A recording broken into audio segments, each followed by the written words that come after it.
কাউকে মানসিক কষ্ট দিচ্ছেন, খুব যত্ন করে দিন যাতে কেউ টের না পায়। তবে নিজেকেও একটু তৈরি করে রাখবেন ভবিষ্যতের জন্য।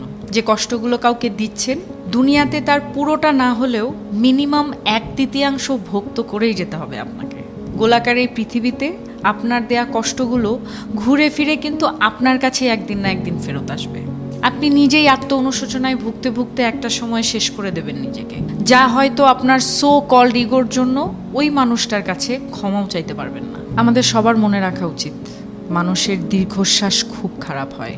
সামনে এগোতে গেলে শেকলের মতো পা জড়িয়ে টেনে ধরে। ভালো থাকুক আমাদের চারপাশের মানুষগুলো। ভালোবাসার মানুষ, ঘৃণার মানুষ, কাছের মানুষ, দূরের মানুষ সবাই ভালো থাকুক।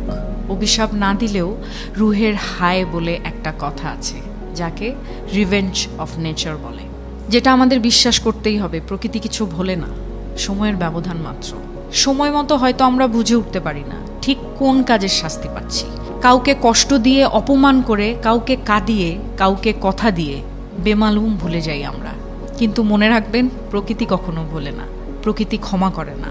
প্রত্যেকটা মানুষ তার খারাপ কাজের শাস্তি কিছুটা হলেও এই দুনিয়াতে ভোগ করে, কদিন আগে কিংবা কদিন পরে, কিন্তু সে শাস্তি পাবেই।